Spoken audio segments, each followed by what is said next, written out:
I set up a birthday for my little girl and my whole family swore they'd show. Not a single car came. A week later, Mom texts, "Reminder, your cousin's pre-wedding party. Steep fee per guest. Formal. No sorry. No shame." I sent back a tiny token with, "Will pass." 2 days later, my father showed up at my door with a cop and did something so out of line and disgusting I never could have imagined. I used to think I understood what family love looked like. For years, Leo, the guy who remembered every birthday, organized every gathering, made sure everyone was fed, and somehow smoothed over every holiday squabble, genuinely believed I was the glue. But it turns out, I was just free labor with a smile, and my family, my own flesh and blood, was just waiting for the right moment to remind me of my place. It all started last month. My daughter, Chloe, just turned 8. Old enough to remember everything, Old enough to start noticing who shows up and who doesn't. So, for her birthday, I wanted it to be special. We rented a little party room at the community center. I got pink and gold balloons, a unicorn cake, the works, and even a small bouncy castle out back. I sent invites to everyone. My parents, my sister Sarah, my brother Mark, all the cousins, aunts, uncles, everyone. And every single one of them said they'd be there. My mom even texted, "Wouldn't miss it for the world." The day of the party, Chloe was practically vibrating with excitement. She kept checking the window, eyes wide, asking, "Are Grandma and Grandpa coming soon?" The first hour crept by, then 2. The food started to get cold.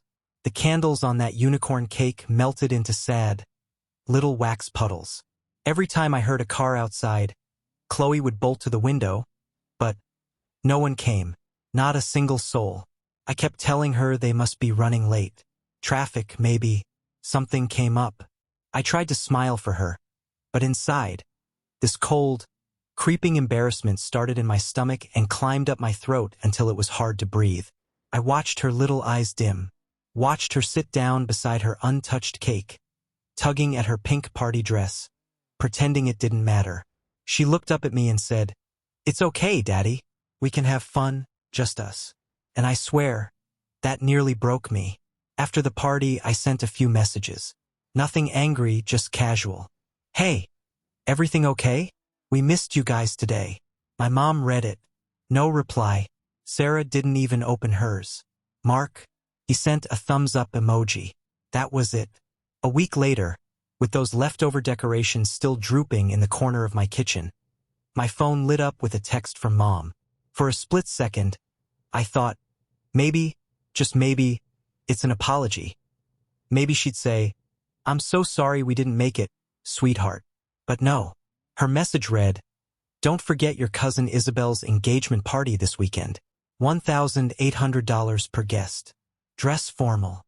I reread it 5 times. Not one word acknowledging Chloe's birthday. Not one sentence about the party they all skipped. Just a demand for almost $2,000 per person for a party that wasn't even ours. I texted back, "Is this a joke?" She replied almost instantly, "No, Leo, it's a high-end venue. Everyone's contributing equally. Family supports family." That last line, it made me laugh. One of those bitter, tired laughs that sounds more like a sigh.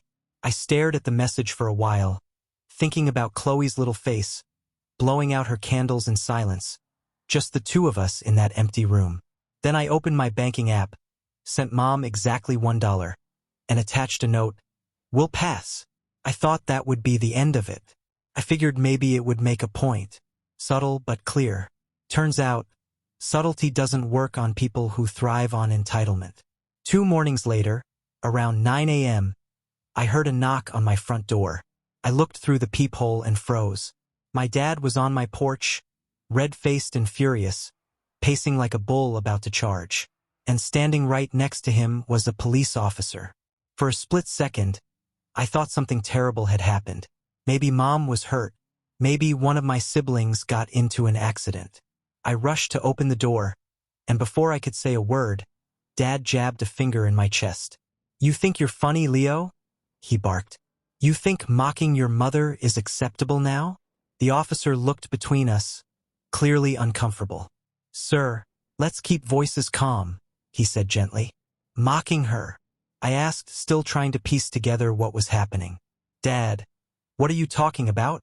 He waved a crumpled piece of paper in my face. It was a printout of the $1 transfer and the note. You humiliated your mother, he hissed. She's been crying all morning. You sent her $1 like she's some kind of beggar. I blinked at him, trying to wrap my head around the insanity of it all. She asked me for $1,800 for a party that has nothing to do with me, I said slowly, after skipping her granddaughter's birthday.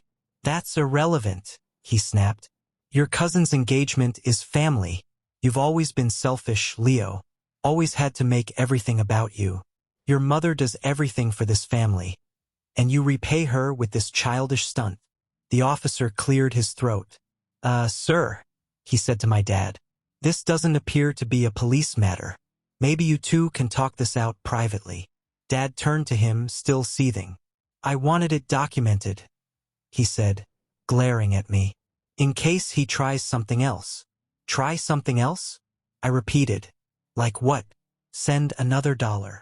He shot me a look so cold it could have frozen the air between us. Then he leaned in close and said, low enough for only me to hear. You keep disrespecting your mother and you'll regret it. We're done protecting you. Then he stormed off. The officer just stood there for a moment, shifting awkwardly. Sorry about that, sir, he said finally. Sometimes families get heated. Yeah, I muttered, staring at the retreating figure of my father marching down my driveway. You could say that. When I closed the door, I leaned against it for a long time, heart pounding. It wasn't the first time my dad had come at me with that kind of anger. But bringing a cop? That was new. That was a message.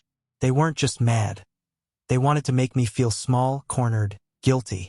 That night, I found myself scrolling through old photos of my parents with Chloe.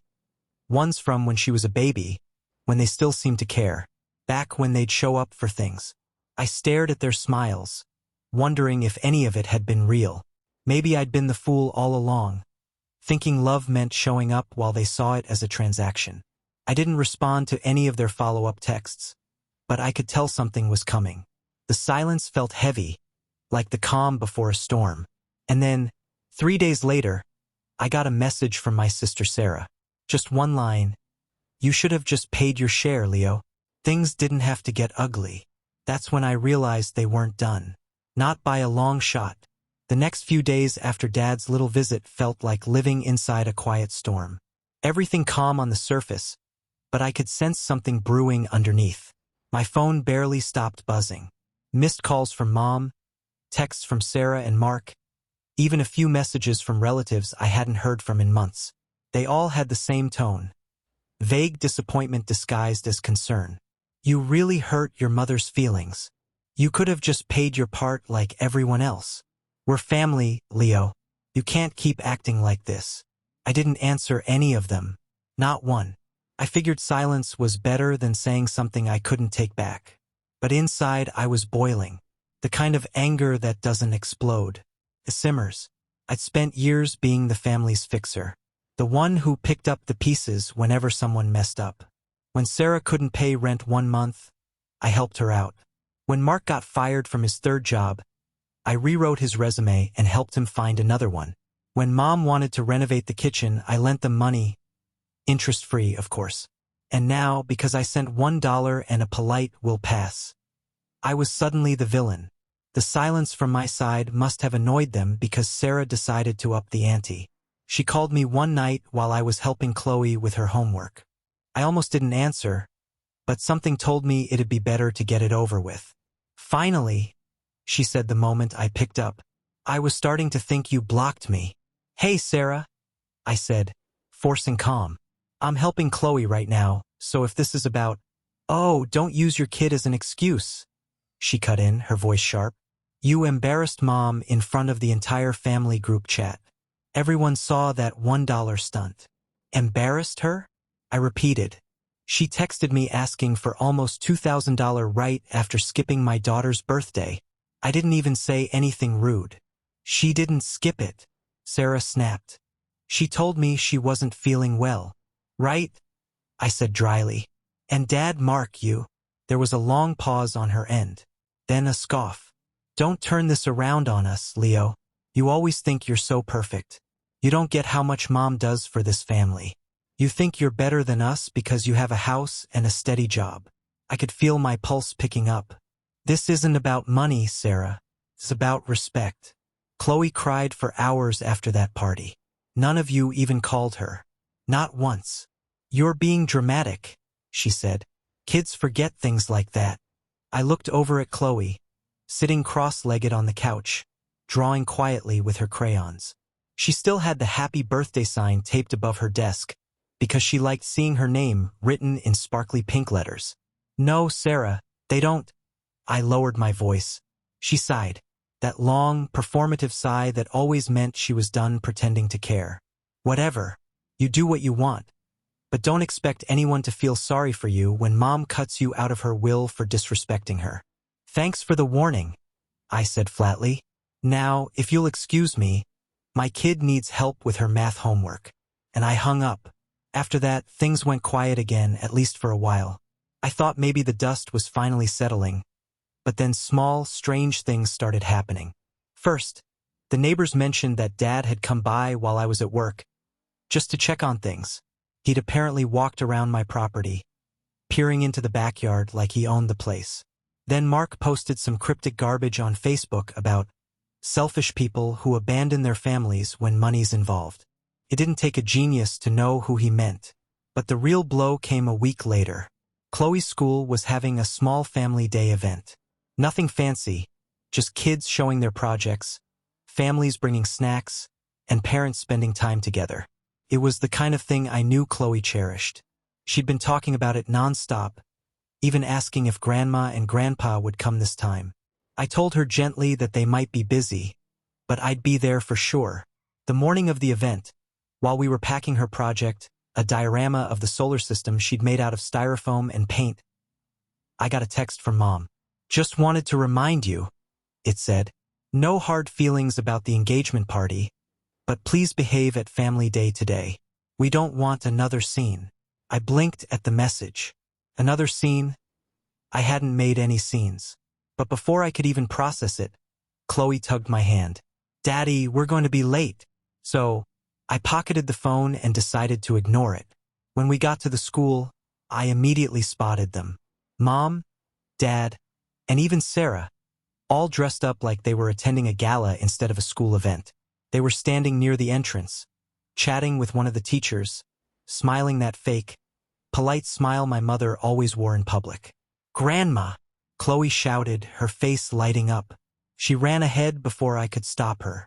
Mom crouched down, arms open, giving her an exaggerated hug. There's my favorite girl, she cooed, loud enough for everyone nearby to hear. You've gotten so big. For a split second, it was almost nice. I saw Chloe's little hands clutching at her grandmother's coat, pure joy on her face. But then, Mom looked up and saw me walking toward them, and her expression shifted. It hardened.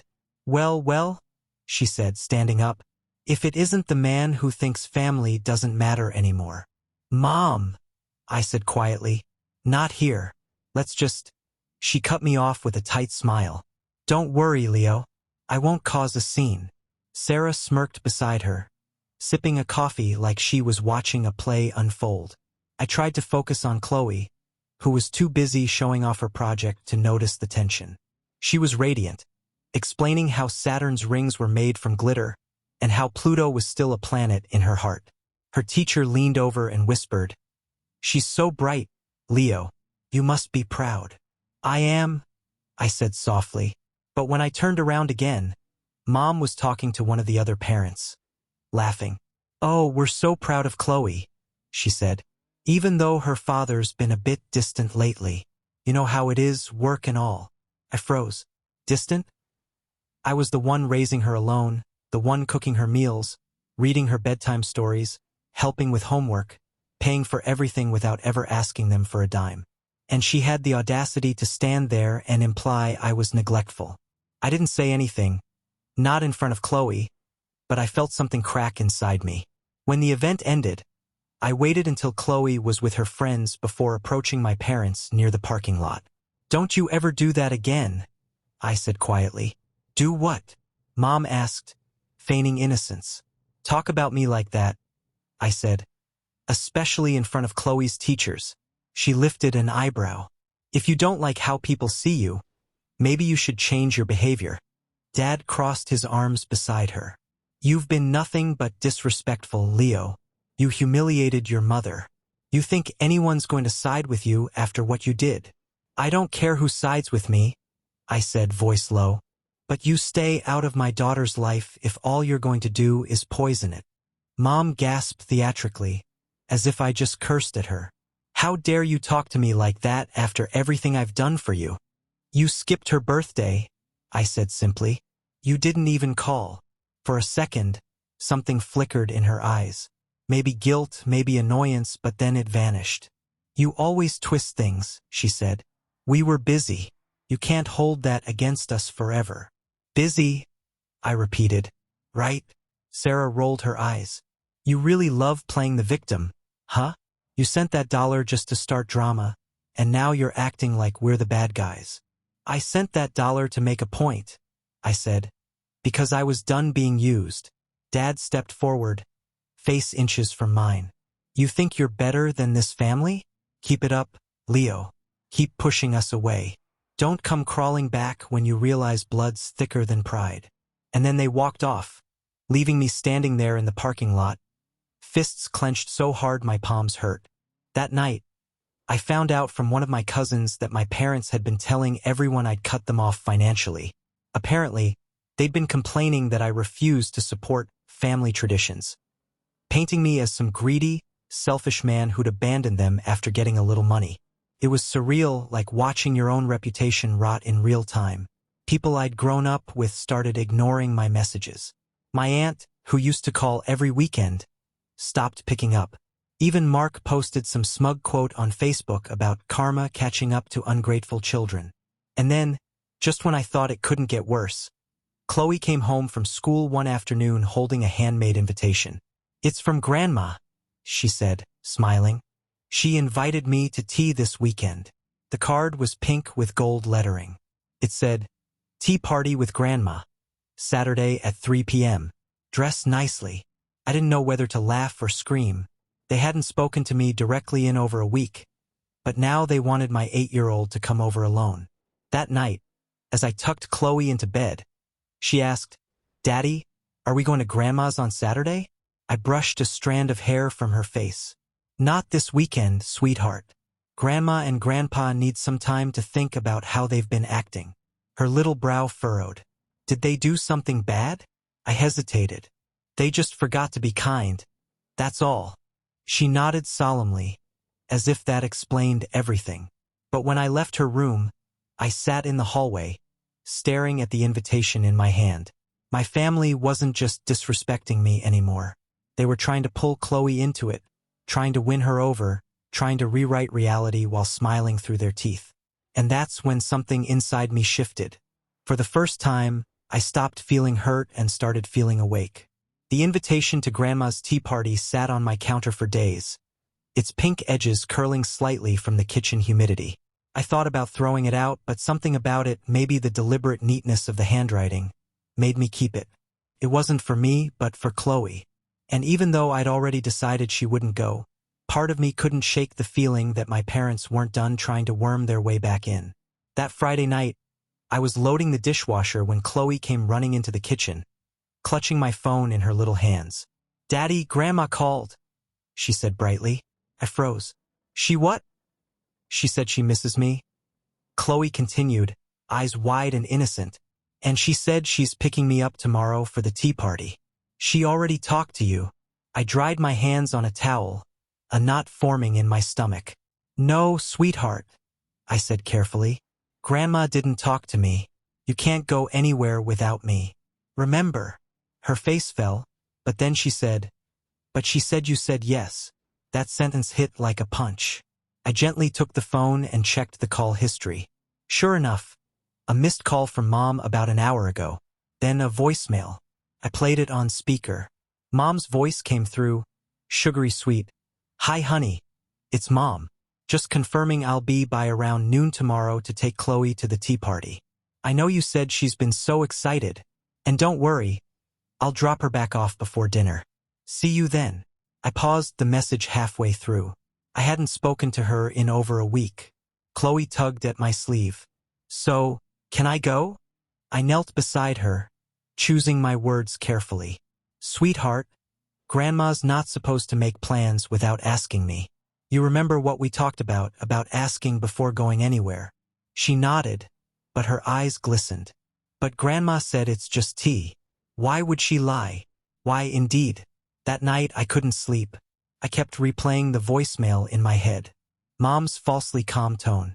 The way she spoke like everything was normal, as if she hadn't brought a cop to my porch a week earlier. It wasn't just manipulative, it was calculated. She knew Chloe would believe her. She counted on it. I made up my mind. If she showed up, I'd be ready. At 11:55 the next morning, right on cue, a silver SUV pulled up in front of my house. I watched from the window as Mom stepped out, wearing oversized sunglasses and a floral dress. She looked like she was headed to a country club brunch. I opened the door before she even reached the porch. Don't bother knocking, I said flatly. She smiled like nothing had happened. Good morning, Leo. I hope you told Chloe to wear something nice. She's not going, I said. Her smile faltered, just a little. Oh, don't be ridiculous. She's been looking forward to this all week. You called her directly, I said. You told her I said yes. That's not just overstepping. That's manipulation. Oh, please, she scoffed, waving a hand. You always blow everything out of proportion. She's a child, Leo. She loves her grandmother. You should be grateful she still wants to spend time with family after the way you've been acting. I stepped outside, closing the door behind me so Chloe wouldn't hear. You don't get to go around me. Not ever. You lost that right when you decided your ego mattered more than your granddaughter's birthday. That finally cracked her facade. Her eyes hardened. Don't lecture me about family values, she hissed. You embarrassed me in front of everyone. You made me look like a fool. You did that yourself, I said quietly. When you decided to treat your granddaughter like collateral in a family power game. Her voice rose. You're poisoning her against us. You've turned her into some weapon to punish me. I'm protecting her, I said. She glared at me for a long moment, jaw clenched. Then, without another word, she turned and marched back to her car. But as she drove off, I noticed something strange. She didn't go straight home. She parked 2 houses down where she could still see my driveway. That should have been the end of it, but I knew better. That evening, I took Chloe out for ice cream. We spent an hour talking about her favorite things. Space, unicorns, and her dream of building a castle house with slides instead of stairs. For a while, it felt normal again. But when we got back, there was a folded note taped to my front door. In Mom's handwriting, "You can't keep her from us forever." I stared at it for a long time. A chill crawled up my spine, but I forced myself to stay calm. This wasn't about fear anymore. It was about control. They'd lost their grip, and now they were trying to claw it back. 2 days later, my worst fear came true. It was a Monday afternoon.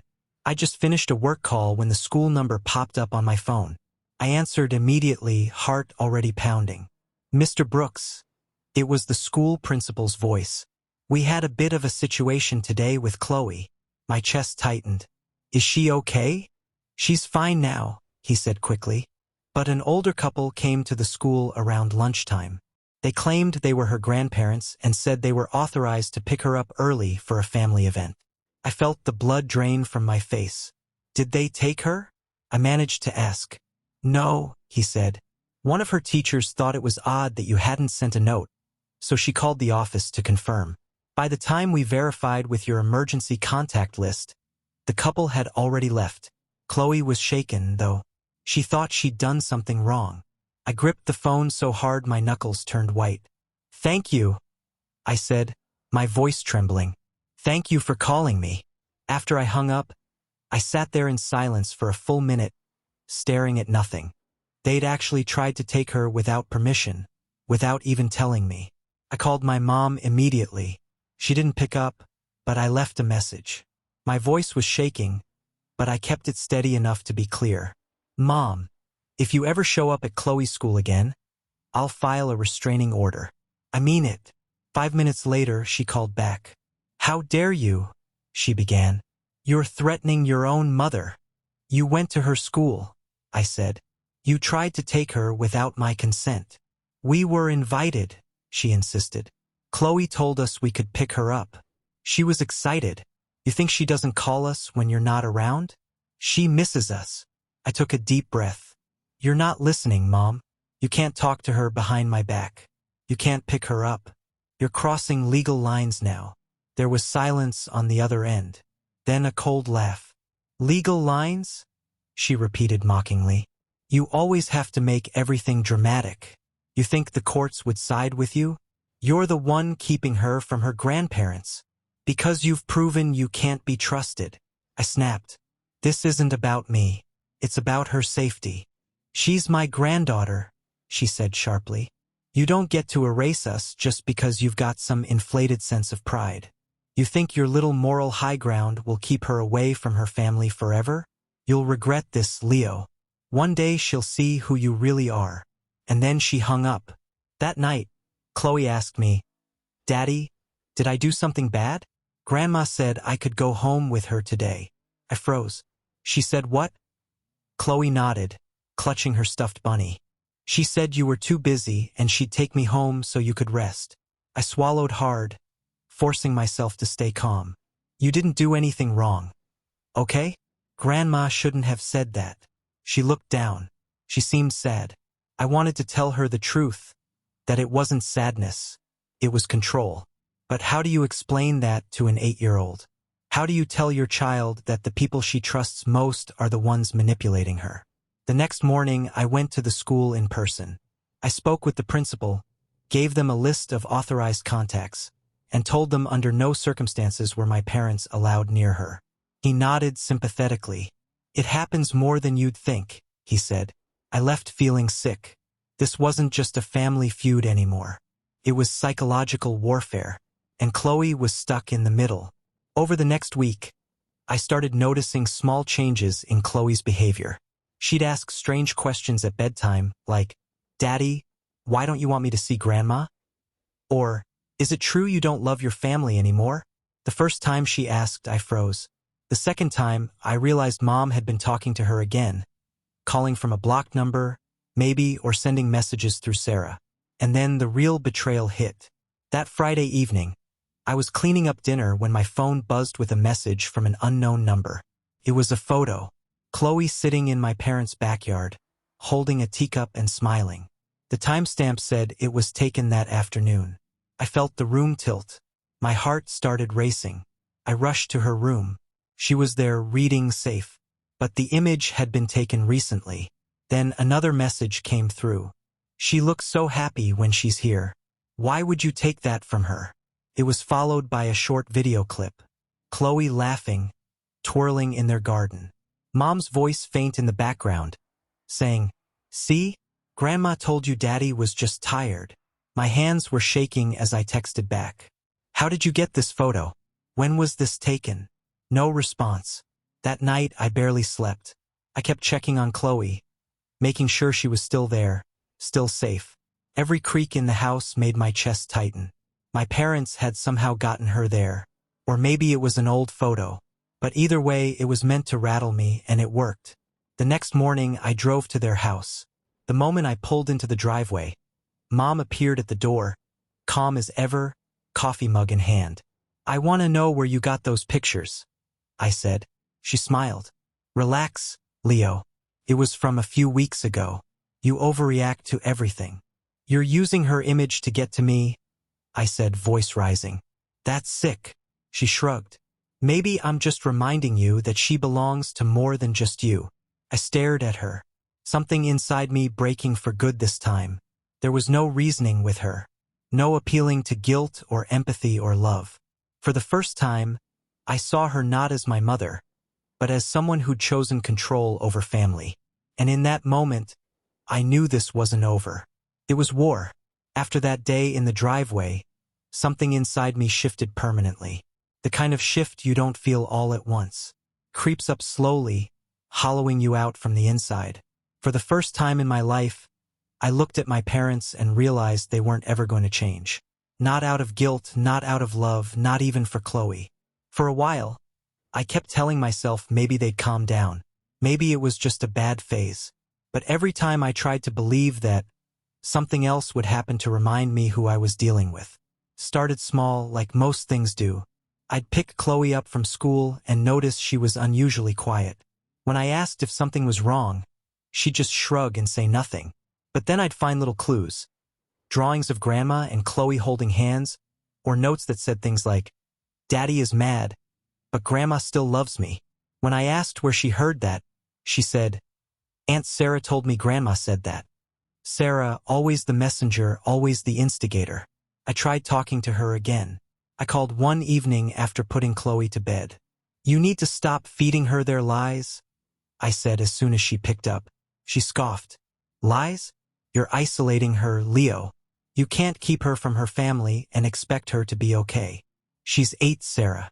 She doesn't need to be in the middle of this. She's in it whether you like it or not," she said coldly. "You brought this on yourself. You could have avoided all of it by being decent to Mom." That word, decent, made my skin crawl. I hung up without another word. The days started to blur together after that. My appetite disappeared. I barely slept. Every time my phone buzzed, I half expected another text from Mom, or worse, a call from the school saying she'd tried again. I even installed a small camera on the front porch just in case. Chloe, though, she noticed everything. Kids always do. One night while I was making her mac and cheese, she looked up from the counter and said softly, "Daddy, are you mad at Grandma?" I froze, the spoon hovering midair. "Why do you ask that?" "Because she said you don't like her anymore," she said, swinging her legs. "She said you forgot how much she helped you when you were little." For a moment I couldn't speak. My throat tightened. I crouched beside her and took her hand gently. "Sweetheart, sometimes grown-ups have disagreements, but none of that is your fault, okay?" She nodded slowly, her eyes searching mine. "But she said you told her she can't love me anymore." I blinked hard, fighting to stay calm. "That's not true. You can love whoever you want. But Grandma's been saying things that aren't very nice about Daddy, and that's not okay." Her lip trembled. "I just want everyone to stop fighting." "Me too," I whispered. After I tucked her into bed that night, I sat on the couch staring at the dark TV screen. I felt like I was unraveling. Every word, every lie, every fake smile from my family felt like a slow bleed. And the worst part, I couldn't even fight back without dragging Chloe through more of it. I tried therapy. The counselor was kind, patient, the sort of person who talks in calm tones that make you feel like you're not insane for wanting peace. After I told her everything, she just nodded and said, "You're dealing with narcissistic control dynamics, Leo. They're using guilt and manipulation to keep you tethered. The only real way to win is to disengage." Disengage? It sounded simple, but cutting off your family, especially the people who raised you, feels like cutting off a limb. Still, I tried. I stopped responding to texts. I muted group chats. I told the school not to release Chloe to anyone without my written consent. For a week or two, things were quiet. Too quiet. Then one Friday afternoon, I got a knock at the door. Not the loud, angry pounding from before. This was softer, hesitant. I opened it and there was Mark, my brother. He looked uncomfortable, hands stuffed in his pockets. "Hey," he said. I didn't invite him in. "What do you want?" He sighed. "Look, I didn't come to fight. Mom's been, well, you know how she is. I just thought maybe I could talk some sense into both of you." I folded my arms. "There's no talking to her, Mark. She crossed the line." "She's your mother," he said quietly. "And I'm Chloe's father," I replied. "You'd think that would mean something." He rubbed the back of his neck. "She's not trying to hurt anyone, man. She just wants to be part of her granddaughter's life. She says you're making it impossible." I laughed bitterly. "She showed up at her school and tried to take her. She sends me threats dressed up as love letters. How's that not trying to hurt anyone?" Mark looked down. She said that was a misunderstanding. Of course she did, I muttered. We stood there in silence for a moment. Then he said something that made my stomach twist. She's talking about getting lawyers involved. Custody, visitation stuff. I froze. What? He held up his hands defensively. I told her it was a bad idea. I told her you'd never let that happen. But you know how she gets when she's determined. I stared at him. She's going to try to take me to court for my own daughter? I think it's just a threat, he said quickly. She wants you scared enough to back down. Well, I said slowly, mission accomplished. After he left, I sat at the kitchen table for nearly an hour, staring at the wood grain. A storm was coming. I could feel it. The next few weeks were a blur of anxiety.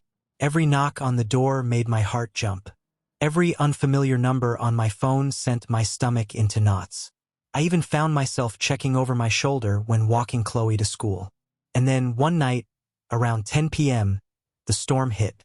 I was half asleep on the couch when I heard the crunch of tires in my driveway. Headlights flashed across the wall. My first thought was maybe Mark again. But when I looked out the window, it wasn't his car. It was Mom's. She was sitting there, engine idling, lights still on. I opened the door a crack. What are you doing here? She didn't answer.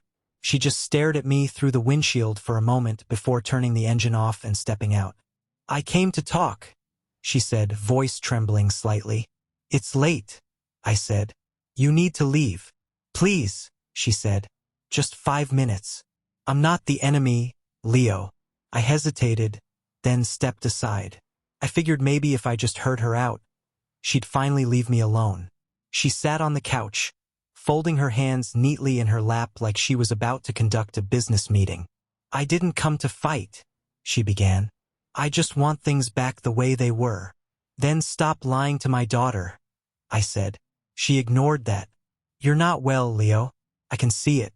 You're tired, angry, paranoid. You're shutting everyone out.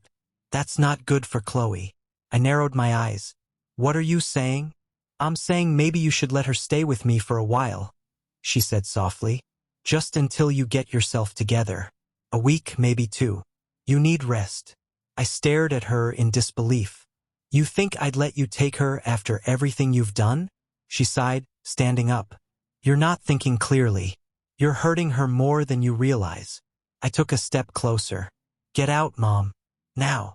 She flinched at the tone, but didn't argue. She picked up her purse, walked to the door, and paused before leaving. You can't keep her from us forever, she said quietly. We'll find a way. When she was gone, I locked every door in the house and sat on the floor beside Chloe's bedroom door until sunrise. I don't know why. Maybe to reassure myself she was still there, breathing softly in her sleep, unaware of the war happening just beyond her dreams. By the end of that week, I was done trying to reason with them. I called a lawyer, a family attorney a friend had recommended, and laid everything out. The texts, the visits, the voicemail, the attempted pickup from school. He listened patiently, then said, You've got more than enough to file a no-contact order if they escalate, but I'd advise documenting everything, every message, every visit, every word. This isn't just emotional manipulation anymore. It's harassment. So that's what I did. I started keeping a log. Every call, every note, every odd encounter. It made me feel both paranoid and powerful, like I was finally regaining some control over the chaos. But emotionally, I was wrecked. I stopped going out. I avoided mutual family friends because I didn't want to hear their version of both sides. My coworkers noticed I was quieter, more withdrawn. Even Chloe started asking why I never smiled anymore. Because I'm tired, I told her one night. She hugged me tight. It's okay, Daddy. I'll smile for both of us. That almost broke me. For weeks, I just survived, going through the motions until one morning, I got an envelope in the mail with no return address. Inside was a single sheet of paper, typed, not handwritten. It said, You can't protect her from the truth forever. No signature, no sender. That was the moment I hit rock bottom. The moment I realized this wasn't just family drama. It was a siege. But as strange as it sounds, that note also flipped a switch in me. I wasn't afraid anymore. I was angry, coldly, quietly angry. And in that silence, I started planning. Because if they wanted a war, I was going to make sure I finished it. For the first time in months, I woke up and felt something that wasn't hollow, just a thin line of steadiness that didn't immediately snap. It didn't solve everything, but it was a start. The thing about rock bottom is that it focuses you. When every shame and fear and petty insult has been stripped away, you stop flailing and start planning. I promised myself I would spend every ounce of my energy on one thing. Making a life for Chloe where she didn't have to tiptoe around other people's drama. That was the only goal that mattered. Everything else, anger, their theatrics, their guilt trips, was background noise I no longer had to listen to. First, the practical stuff. I met with my lawyer 3 times that first month, and each meeting eased the numb, helpless feeling a little. We organized the evidence. Voicemails, text screenshots, the photo and video they'd sent, the note on the door, the report from the school about the attempted pickup. The attorney was blunt and calm, in the way professionals are when you're close to panic. "You need a paper trail," he said. "You need to show the court a pattern." So we made one. I printed things, dated them, wrote down times and places, and attached my own notes, short, factual entries about what happened and how it made Chloe behave. Every time I documented something, it felt less like humiliation and more like armor. While the legal stuff moved slowly, I started building other kinds of defenses. I installed a small security system, nothing dramatic, just a couple of cameras and smart locks. I changed passwords, created burner numbers that routed to my phone so I could screen calls, and set up an email filter that flagged anything remotely family-related. It sounds petty when you list it out, but small, practical changes made the house feel like a safe place again, instead of a stage. Chloe slept better when the front door stayed locked, and I slept better when I knew I could check the camera feed at any hour. Work became a refuge. I was fortunate. My job let me work remotely more often, and the project I managed started to gain traction just as I needed it to. I stopped bringing family drama to the office. Instead, I poured my focus into deadlines and deliverables. I took on responsibility in a way that was constructive, leading a new client pitch, stepping up when a teammate got sick, volunteering for a project nobody else wanted. That effort paid off. A couple of months in, my manager called me into a private meeting and offered me a promotion. Not a flashy jump, but a clear step up in responsibility and salary. It was validating in a way I didn't expect. For the first time in ages, someone rewarded me for doing the work without attaching strings or expecting gratitude in return. Money wasn't the only gain. As things at work improved, I started to rebuild my social life in deliberate ways. I joined a weekend woodworking class because I liked the idea of making something with my hands. And I started going to a local parents' meetup where people swapped recipes and school tips more than trauma. I made 2 real friends, people who had nothing to do with my family history, who listened without judging and laughed with me without turning everything into a lesson about loyalty. Those friendships were small, but they were honest currency. When Sarah and Mark cut off bridges, these people built new ones. But the most important change was how I showed up for Chloe. I stopped apologizing for the way I parented. I stopped answering to a moral ledger that my parents thought they could write. I started a bedtime ritual that was ours. A silly fact about the universe, a 2-minute story I made up about a brave fox, and then a question that required reflection. What was the bravest thing you did today? It was our tiny ceremony of safety and identity. Her answers were messy and beautiful. Sometimes she said she had been brave for finishing her math homework. Sometimes she said she was brave for sharing crayons. Each answer felt like a small stitch in a fabric we were mending. I documented the change. I wrote down the nights she slept through, the weeks she stopped bringing up Grandma said, in the way that used to hurt. I also arranged for therapy for both of us. Someone for me to learn boundaries that weren't barbed wire, and someone for Chloe who specialized in children caught in family conflict. The therapist for Chloe was great, gentle, playful, and good at translating adult manipulations into kid-sized language that didn't blame her. People can say confusing things to make us choose sides, the therapist told her once. But you get to pick safety over drama. Chloe repeated that line to me later, and I cried into my coffee because it was the best parenting moment I'd had in a long time. teaching my child where to stand when everyone else tried to move the ground beneath her feet. The legal track progressed too. We filed for a temporary protective order that specifically limited contact between my parents and Chloe and established that the school could not release her to anyone but me. The judge granted it without drama, enough evidence, enough alarm. The relief was immediate and tangible, a physical piece of paper that said, in the court's formal voice, that my fears were not imagined. My parents were furious. Of course, they treated the ruling like further evidence of my coldness. Fine. I filed everything we had and let the law do what it was built to do, create boundaries with teeth. With those boundaries in place, life didn't suddenly become a gentle meadow. There were long stretches where I still woke up sweating, timelines of retaliation humming in the background of my mind. But there were also moments of color. Chloe presenting at the school science fair and walking off the stage smiling.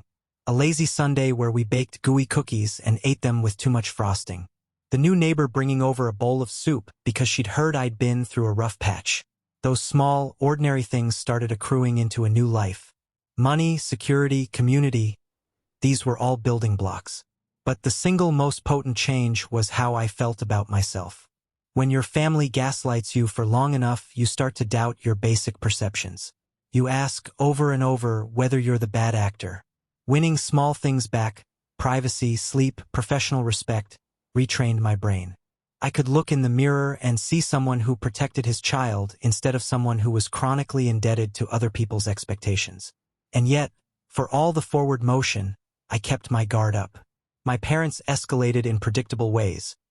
Passive-aggressive letters sent to my workplace, social media posts that painted me as the estranged son, an aunt forwarding a doctored voicemail to a cousin with a note. We need to talk about his temper. I took them as a given. I logged each new slight in the file with my lawyer. I kept my cool when neighbors asked awkward questions, and I refused to be baited into public confrontations. The quiet dignity was deliberate. It forced them to act and show who they were, without me doing the heavy lifting of revenge. 3 months after filing the temporary order, the court set a date for a custody-related hearing. It wasn't a full custody trial. That would take time and full evidence. But it was a motion to clarify visitation and protect Chloe's routines while we did the bigger work. The motion felt like a milestone. The system had acknowledged that my parents' behavior had crossed a legal line. I thought maybe, responsibly, it would be the time when everything finally cooled. Then, on a rainy Tuesday morning, I got a courier envelope slid under my door. Inside was a thick packet of papers.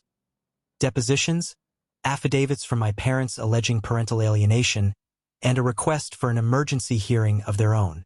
They were trying to turn the court's attention around, weaponize the legal process into proof of their victimhood. The timing was surgical, intended to throw me off balance. My stomach dropped in a way that felt like the room had tilted backward. For a second, I felt dizzy, the old panic flaring. Asterisk, what if the courts saw things their way? What if all I'd rebuilt crumbled because they learned how to lie better on paper than I knew how to live in real life? Asterisk, then I put the packet down, sat at my kitchen table, and opened my laptop.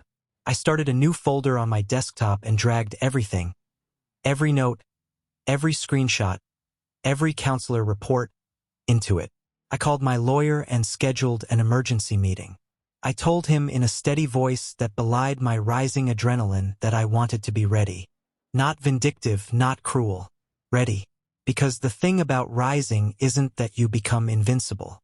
It's that you stop being afraid to stand and fight when you have to. The hearing would be a battlefield of documents and testimonies. They could fling accusations. I could counter with facts.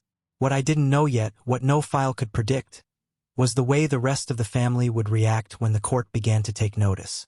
Would they circle the wagons? Would a lies appear? Or would something else happen that changed the shape of the fight entirely? The morning of the hearing, I packed Chloe's favorite stuffed bunny into my bag, kissed her forehead, and drove to the courthouse with my lawyer. My hands didn't shake as much as they used to. I had done the work. Documented, secured, healed in small ways. I was no longer just surviving. I was moving forward. And then halfway up the courthouse steps, my phone buzzed with a text that made the color drain from my face. It was a single line from an unknown number. We have something that will change everything. Meet us tonight. Don't tell anyone. I stood there, the courthouse columns looming behind me, and felt the air thin. The rise had given me many things. Control, momentum, safety, but it had also put me on a trajectory I couldn't predict. I looked at Chloe's bunny in my bag and felt the weight of choice settle in my chest. I could ignore the message and let the legal process run its course, or I could follow it into whatever trap or truth it promised. I didn't have to decide just yet. The hearing was waiting, and there were papers to present. But as I brushed my thumb across the screen, I realized the next move would determine whether the progress I'd clawed back would be enough, or whether everything I'd rebuilt was about to pivot into a new, even darker chapter. The courtroom felt smaller the second time around, like the gravity of what you carry inside can make spaces shrink. I didn't realize how much the first hearing had changed me until I walked in and noticed the little differences. The way I held my shoulders straighter, how I answered questions without trailing off, how the anxiety that used to live in my throat now showed up as a tightness in my jaw instead. My lawyer gave me a quick nod that morning, a look that said, without saying anything, that we were ready. The packet I'd built was thick enough to make a dent in a table. We started with the basics. The timeline, the incidents, the voicemail, the attempted pickup. They played a short clip of Mom's message where she cheerfully said she'd pick up Chloe. The judge's brow tightened. My parents' attorney countered with formality and a practiced tone, questions about access, grandparents' rights, the nebulous importance of family. They tried to bend the conversation toward my character. Why had I isolated them? Why was I so quick to assume malice? It was a classic playbook move. Turn the victim into the villain by framing boundaries as extreme behavior. But then my lawyer did something I hadn't expected. He paused, looked up, and said, "Your Honor, we have reason to believe the grandparents have engaged in a deliberate effort to manipulate school staff and other parties to create appearances that support their claims.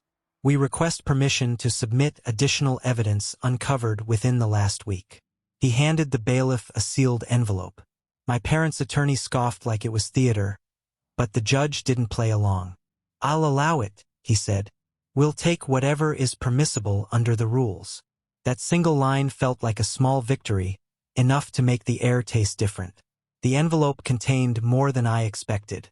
There were screenshots of group messages, a compilation of forwarded texts, the school's attempted release log, and most importantly, transcripts from some surprise depositions that had been taken after I'd filed. Those depositions were the turning point. A cousin who used to be close to Mom had been pulled in by curiosity and guilt. She told the investigating attorney things she'd heard over holiday dinners, small scraps that, when strung together, painted a very different picture of my parents. The deposition included dates, times, and references to money transfers and family loans that never got repaid.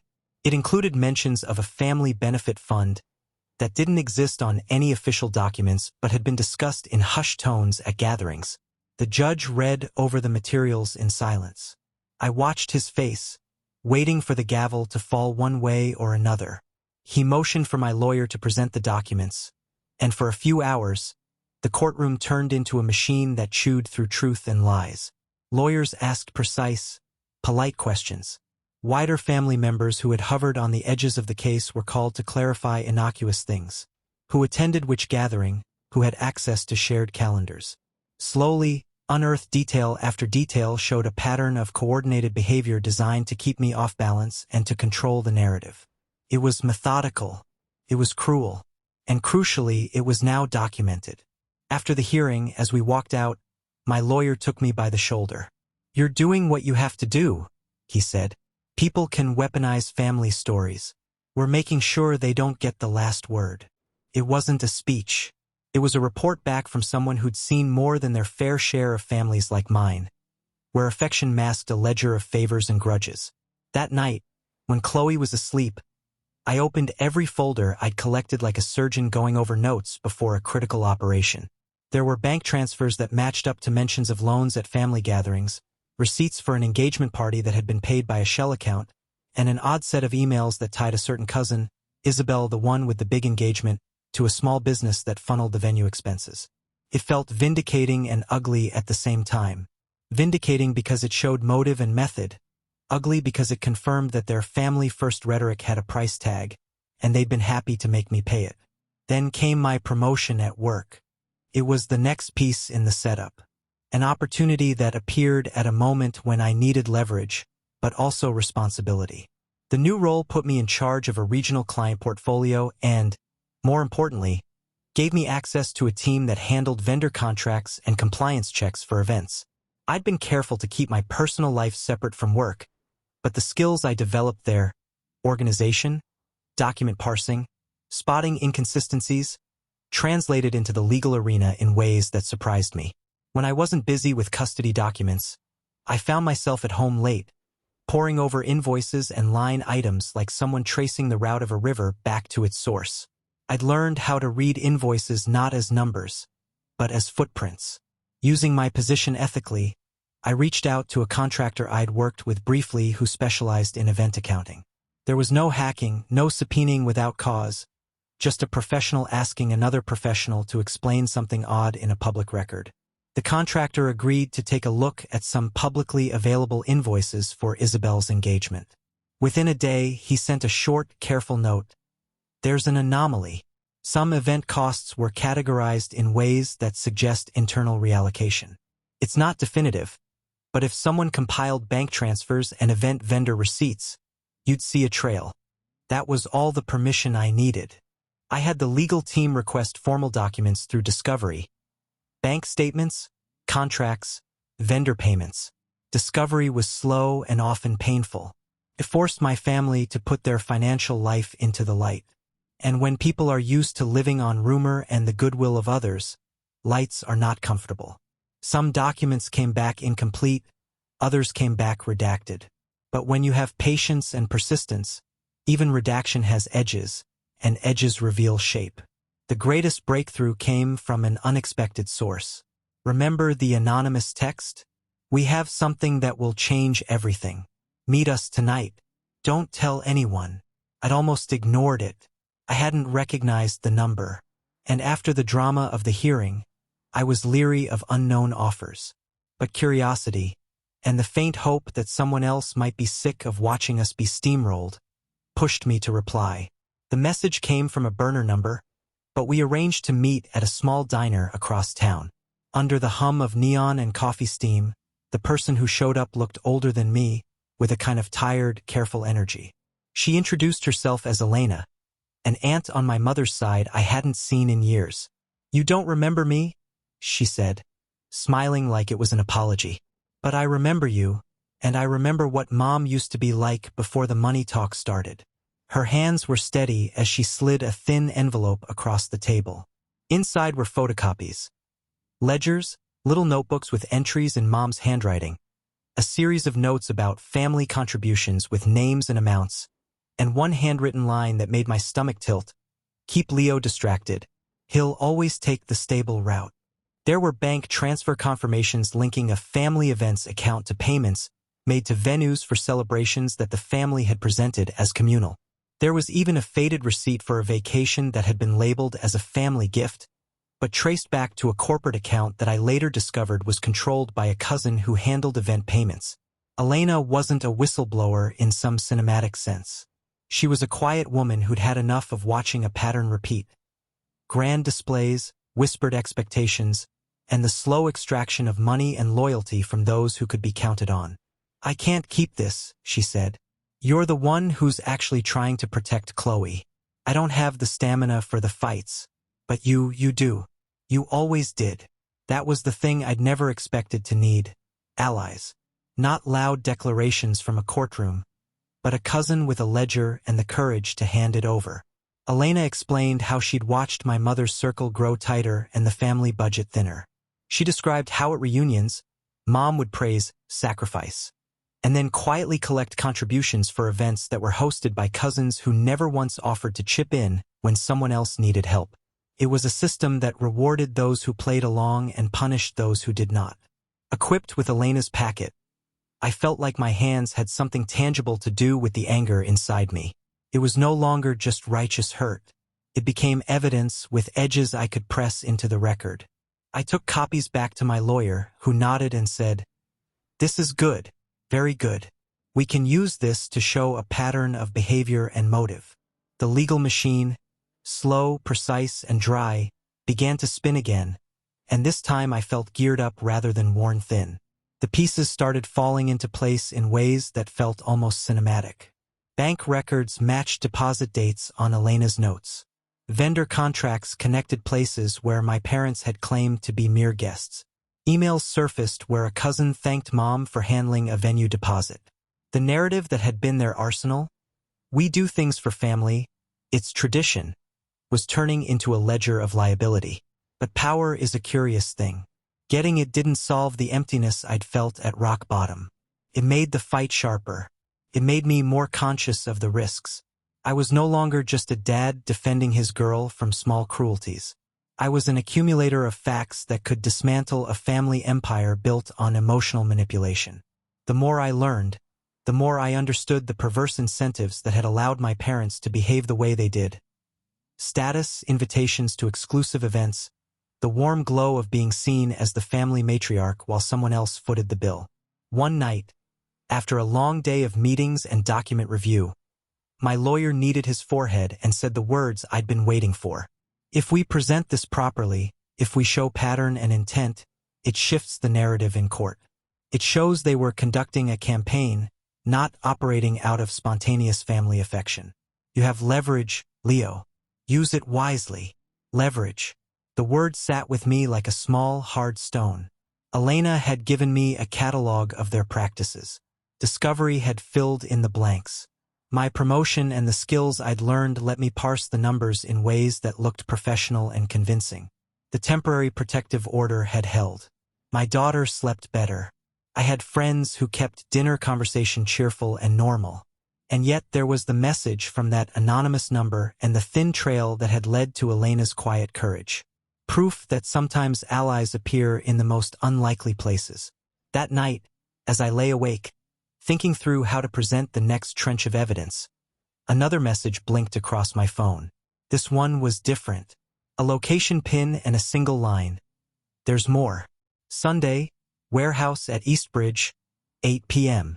Come alone. No name. No explanation. I stared at the screen, the room completely silent, except for the hum of the refrigerator. My first instinct was to burn the message with suspicion. My second was that strange metallic tug of possibility. Elena had been a living, breathing example of how help could appear. Maybe this was the same. Maybe it was a trap. Maybe it was the final piece that would blow everything wide open. I thought of Chloe, sleeping down the hall, then of the piles of documents I had cataloged, then of the judge's quiet, considerate reading of the first packet. I thought of my dad's red-faced visit with the cop on the porch and how small that felt now compared to the machinery I was beginning to see. This was bigger than petty revenge. It was about exposing a structure that had used kindness as currency and then spun it without consent. The choice was simple on paper and complicated in my chest. Go and risk everything on a night meeting with an unknown, or don't go and let the court process unspool slowly, perhaps never hitting the raw nerve that might make the whole thing undeniable. I put the phone down, but not before snapping a photo of the message and sending it to my lawyer with one line. I got this advice. His reply came almost immediately. If you go, take precautions. Don't go alone. But if someone's offering material evidence, it could be the hinge. I stared at that last word, hinge. I felt the pull of it like gravity. The rise had been about rebuilding and gaining footing. The setup for what came next felt like standing at the edge of a different kind of climb.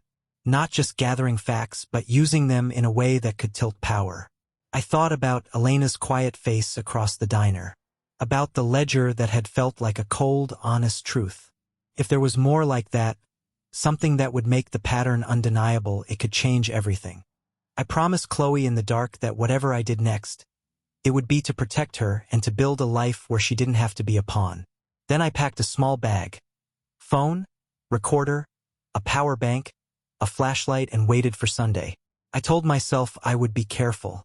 I told myself I would not let anger make the decisions. I told myself the legal route was the main road, and this was only a side path. Sunday came, the sky low and gray like it was holding its breath. I drove to the Eastbridge warehouse 10 minutes early, parked 2 blocks away, and watched the door from the comfort of my car. My hands were steady this time, but my pulse picked up like a metronome when a figure stepped out of the shadows and glanced around. They moved with purpose toward the loading dock, and for a moment, I almost stood up and walked away. Then the figure turned and I recognized the silhouette. Tall, a familiar tilt to the shoulders. My heart gave a small, ridiculous leap. It was Mark. He walked over without a word, hands in his pockets, face unreadable. "What are you doing here?" I asked before I could stop myself. He looked at me like he was holding on to something fragile. "You think I support what they did?" he said quietly. "I didn't used to, but I was." He hesitated, then added, "I was scared." Before I could answer, headlights cut across the dock, and a second car pulled up. 2 people got out. One of them carried a thick cardboard box that looked like it had been handled 1,000 times. The other, smaller, nervous, kept glancing at us. They set the box down and backed away, mouths tight. Mark looked at me. "Whatever's in there, it's enough to put them away if it's real," he said. "But promise me one thing. If you open it, don't do it alone." I should have asked more questions. I should have insisted on a public place, on witnesses, on cameras rolling. But something in the way the box sat on the concrete, like it was waiting, pulled me in. I nodded. We carried it into my car like we were smuggling a relic. The box was heavier than it looked. My fingers left small prints in the dust on the lid. There was a single sheet on top when we opened it, a folded piece of paper with a name that made the room tilt. I unfolded it, and my breath hitched. It was a list. Names, dates, amounts, and at the bottom, in handwriting I recognized too well, a short entry, "Keep Leo distracted." I looked up at Mark. "This is bigger than I thought." He swallowed. "Then we show the judge. We show everyone. We end this." Outside, in the dim light of the warehouse parking lot, the pieces were finally together in a way that made me dizzy. I held the paper like a compass pointer, pointing to a truth I'd been trying to reach. I felt steady, terrified, and alive in a way I hadn't in months. Then my phone buzzed in my pocket. A message from an unknown sender. A photograph.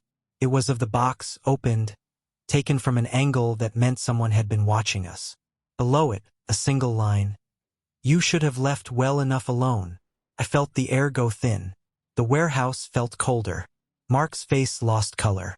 The box sat between us like an answer and a threat at the same time.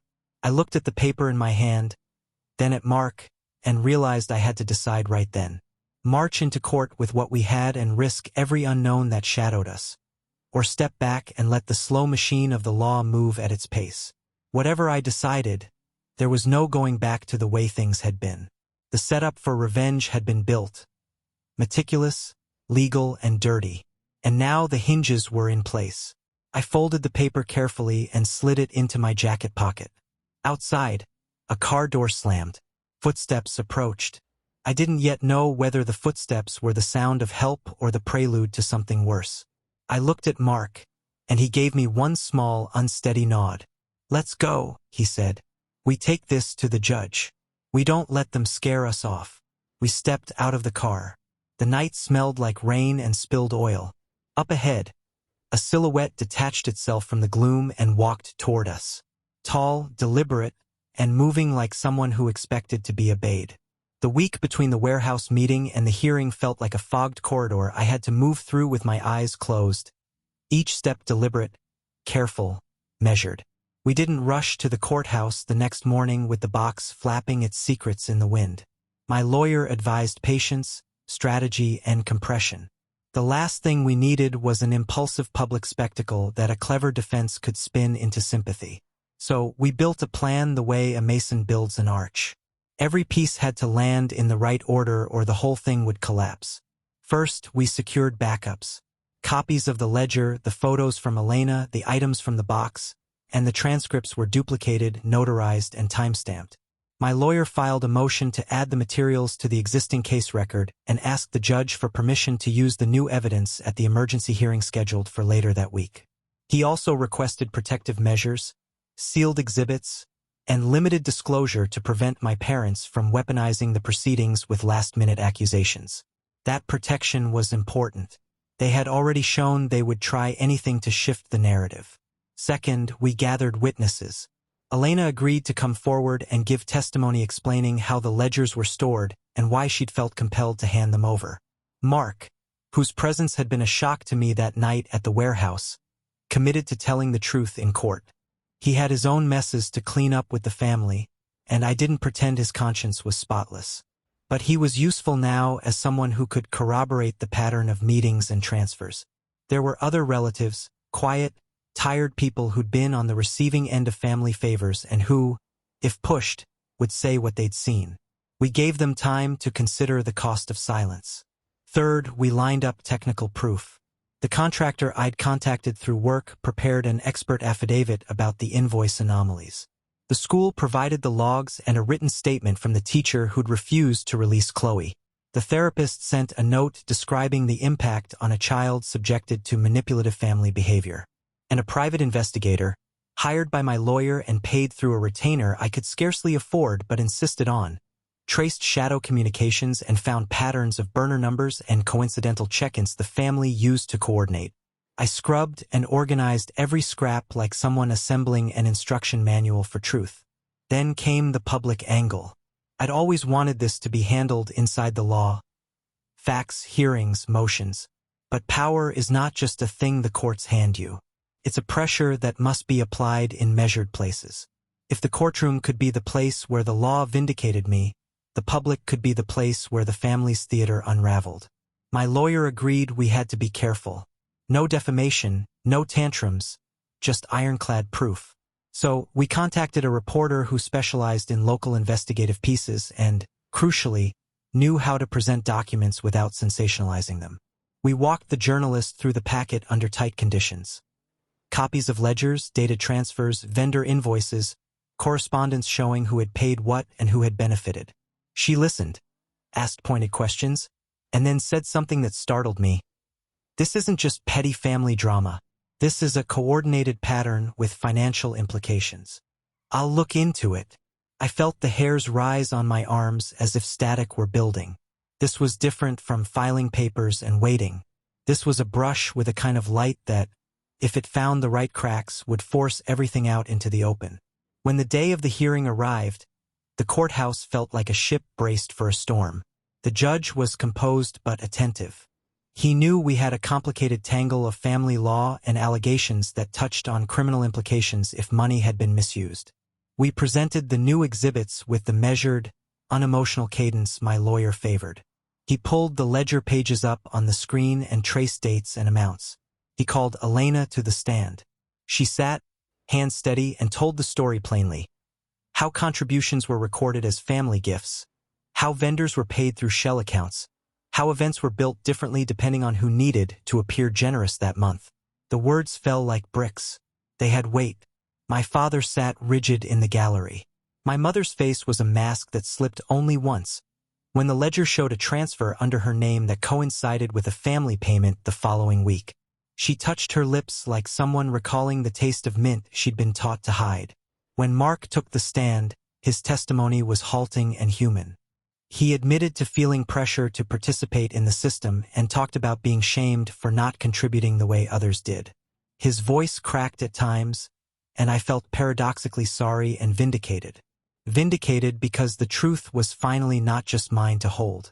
Sorry because there were still pieces of family tangled up in all this. The judge asked pointed questions.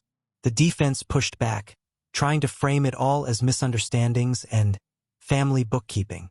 But the money was a language that, when you showed how it moved, spoke in a way that excuses couldn't entirely muffle. The ledgers moved from being a single incriminating sheet to being a tapestry of motive. They showed that the engagement party, Isabel's engagement party, the event that had been a catalyst in this whole saga, was not merely a celebration, but a node in a network of exchanges that left certain family members perpetually indebted to others. It papered over and, in doing so, explained the pressure tactics. When the hearing recessed, we expected the judge to take time to consider. We expected motions and rebuttals. What we didn't expect was the call from the reporter, the one who'd sat with the documents, saying she had a piece almost ready and wanted to run it that evening. She'd corroborated what we'd provided with public records and was preparing a piece that would explain the ledger and the pattern to people who'd only ever seen the glossy Facebook photos of parties and family smiles. She told me gently that the piece would not offend the court's decorum. It would simply present what was already public domain now that motions had been filed. I let her do what she needed to do. I had a lawyer, and my lawyer had advised the same. There's a rhythm to these things. You let the legal system bind the facts, and you let the public light them up. I felt both fear and a long, cold satisfaction. Fear because exposure could backfire. Satisfaction because a pattern once seen is hard to ignore. That evening, while Chloe slept, I read the article as it went live. The reporter had done what we'd hoped. She laid out the timeline, explained the ledger, and walked readers through how events had been paid for and who had benefited. She didn't paint my parents as monsters. She presented the facts, names, and documents in a sober tone that made the ledger speak for itself. The piece spread through local feeds like a quiet infection.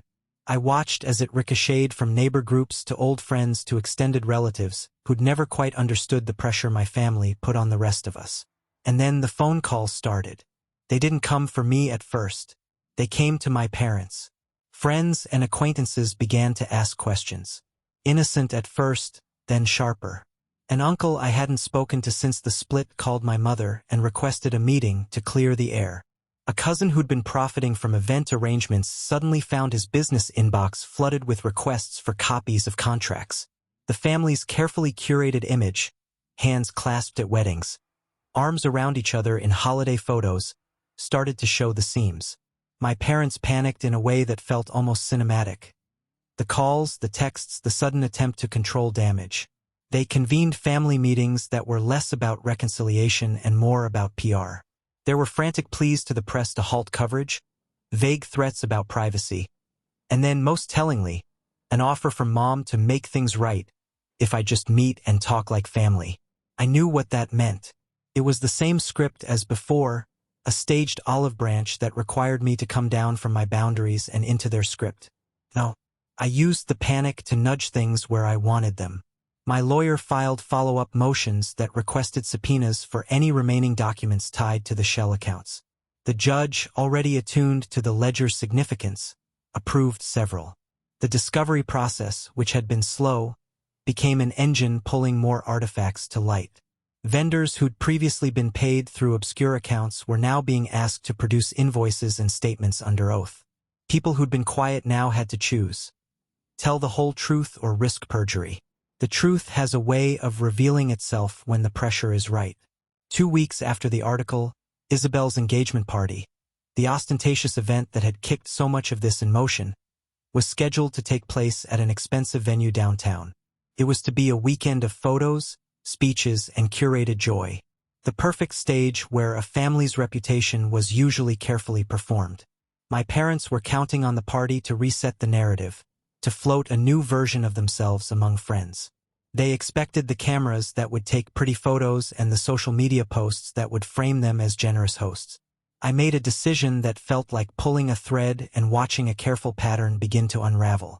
I contacted the venue's director not to cause a scene, but to provide them with a courtesy copy of the filings and to request a simple thing. Full cooperation with my lawyer should any document or statement be required involving the event finances.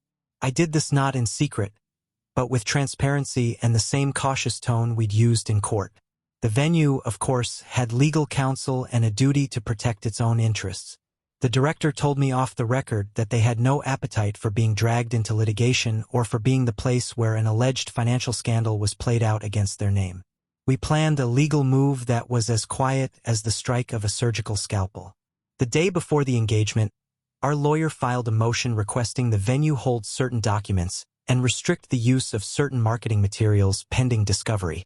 It was a narrow motion, grounded in the law, asking the court to preserve evidence. The judge signed it.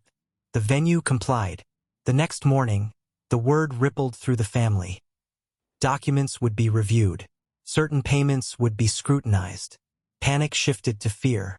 Isabel's party proceeded, at least in appearance. The venue packed, diners, and couldn't cancel without significant fallout. But behind the scenes, nothing was the same. Key invoices remained in escrow. Certain VIP lists were questioned. Vendors were contacted. Social media posts that had been planned by the family's PR-minded cousin were delayed. Where the family expected a coronation, they instead began to field questions, some polite, some pointed, about who had actually paid for the florals and whether the event had been sponsored, loaned, or advanced by any single family member.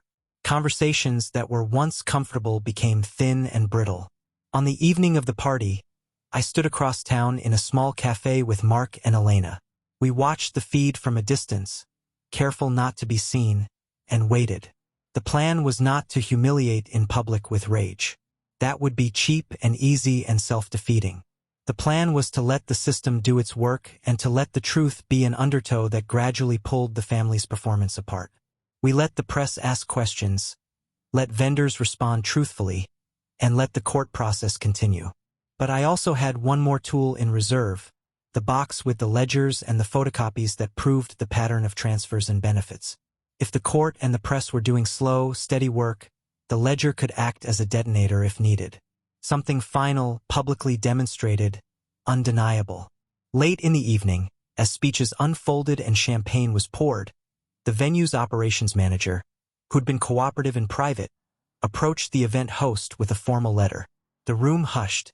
No one expected drama, but the slow, polite letter made the air feel thinner. A vendor had requested confirmation of payment under subpoena as part of the ongoing legal process. The manager explained that per court order, certain accounts would be frozen pending release of documents.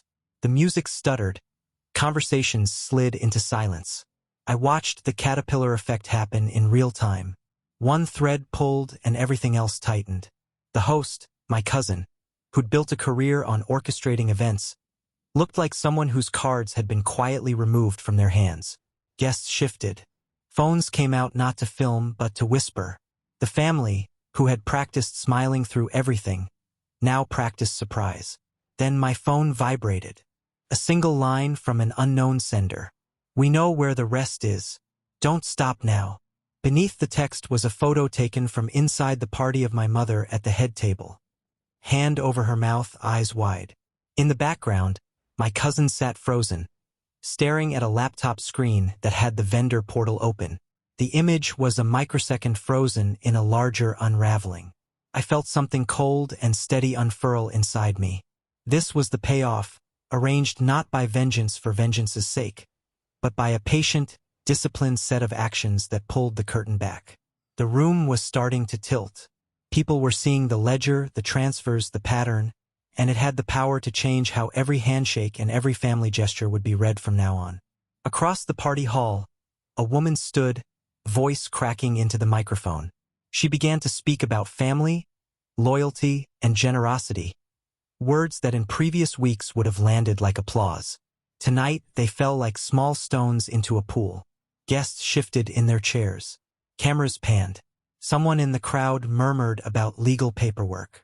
A hush spread like oil. My phone buzzed again. Another image. A copy of the ledger page with my mother's handwriting at the bottom. The line that had once been a quiet instruction now screaming like an indictment across the page. I typed one reply, "Now." Then I put the phone away and looked up. At that exact moment, when the room had the brittle edge of someone about to break something open, my mother rose from her seat. She moved toward the microphone with a tremor I'd never seen before. Her face, usually composed, looked like thin paper backlit. She lifted the microphone to her lips and opened her mouth. When my mother stepped up to the microphone that night, I thought for a second she might deny everything.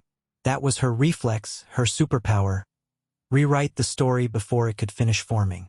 But this time, she didn't have a script. The ledger, the subpoenas, the press coverage. It had cornered her in a way no family confrontation ever could. For once, everyone in the room wasn't looking at her with admiration. They were watching for an explanation. She cleared her throat. The microphone popped. "I know there's been talk," she began, voice quivering. "Rumors that have gotten out of hand. I just want everyone to remember. Family is complicated, and sometimes people make things look worse than they are. It was a weak start and the crowd felt it. Murmurs rippled through the room. Cameras caught every blink, every tremor. I stood at the back near the exit, hidden enough to watch without becoming part of the spectacle. My heart was steady. I didn't want her to grovel. I wanted her to see what it felt like to lose control. Dad stood beside her, red-faced, but silent. His jaw worked like he was grinding his teeth. Isabel, poor thing, looked humiliated. Not because she'd been caught up in corruption, but because her perfect engagement party was turning into a live news event. Mom tried again. Leo's been hurt, misled. We all have. These documents, they were taken out of context. Yes, we moved money around, but it was never for selfish reasons. Mark, sitting near the stage, leaned forward and said loudly, "Then why did you tell me to lie to the court?" The room went dead silent. Mom froze. For the first time in my life, she didn't have a rehearsed reaction. She looked small under the spotlight, shoulders hunched, eyes darting.